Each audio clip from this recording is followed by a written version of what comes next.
الحمدللہ رب العالمین والصلاة والسلام علی النبی الکریم وعلی آلہ واصحابہ اجمعین۔ سعاد آن لائن اکیڈمی کی طرف سے حفاظ کورس سبق نمبر 7 ترویہ اور سامع کے بارے میں، اس میں تقریباً 14 اہم باتیں پڑھیں گے۔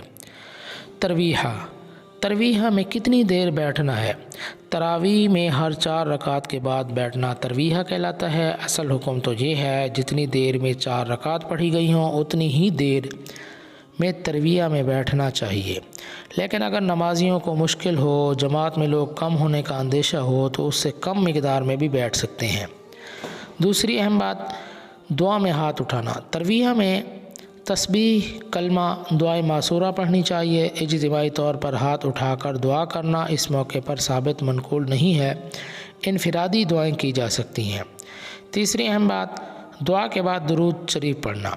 ترویہ میں دعا کے بعد کھڑے ہوتے ہوئے زور سے درود شریف پڑھنا یا مختلف نعرے لگانا یہ ثابت نہیں ہے، اس عمل کو چھوڑ دینا چاہیے۔ سامع کے بارے میں پہلی اہم بات، چھوٹے بچے کو سامع مقرر کرنا۔ نابالغ بچے کو سامع مقرر کر سکتے ہیں، لیکن اتنا سمجھدار ہو کہ نماز صحیح طریقے سے پڑھتا ہو۔ نمبر 2، سماعت دیکھ کر کرنا۔ سامع کے لیے قرآن کریم دیکھ کر سماعت کرنا جائز نہیں ہے۔ اگر اس نے دیکھ کر سماعت کی اور لقمہ دیا جسے امام نے قبول کر لیا تو سب کی نماز خراب ہو جائے گی، فاسد ہو جائے گی۔ تیسری اہم بات، سماعت کی اجرت لینا۔ سماعت کی اجرت لینا اور اس کا مطالبہ کرنا جائز نہیں ہے۔ اگر بلا تعیین کسی نے کچھ دے دیا جبکہ لینے والے کو لالچ نہ ہو تو گنجائش ہے۔ چوتھی اہم بات، تنگ کرنے کے لیے لقمہ دینا۔ محض تنگ کرنے کی خاطر غلط لقمہ دینا جائز نہیں ہے۔ رسول اللہ صلی اللہ علیہ وسلم نے ان امور سے منع فرمایا۔ جو کسی مسلمان کو غلطی میں ڈال دے اس میں مسلمانوں کی نماز کو خراب کرنے کا گناہ ہے۔ پانچویں اہم بات، بہت زیادہ پیچھے سے پڑھنا۔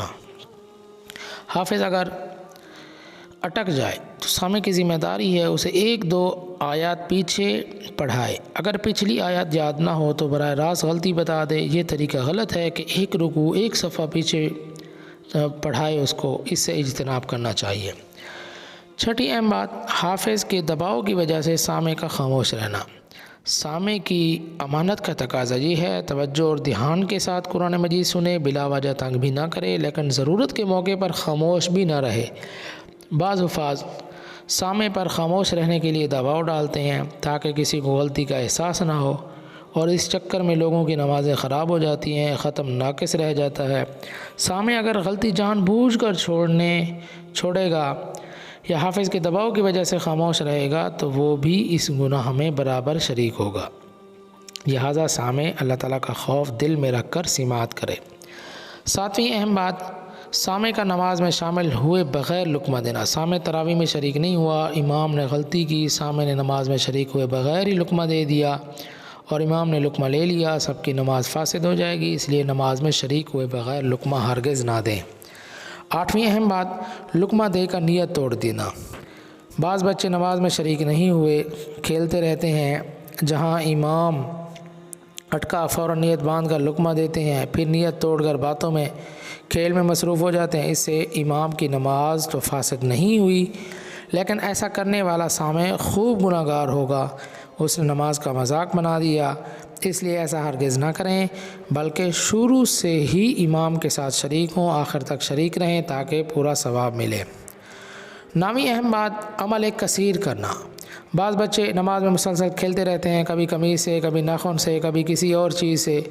عمل کثیر ایسا عمل کہ دیکھنے والا یہ سمجھے کہ یہ نماز میں نہیں۔ دونوں ہاتھوں کو استعمال میں لانا، بار بار کھیلنا، اس سے نماز فاسد ہو جاتی ہے۔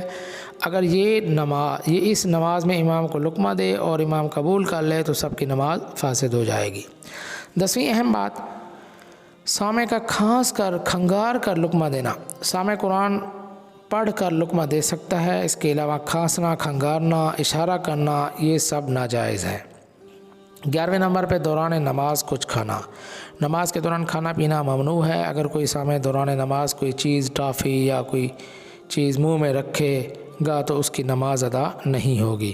السلام علیکم ورحمۃ اللہ وبرکاتہ۔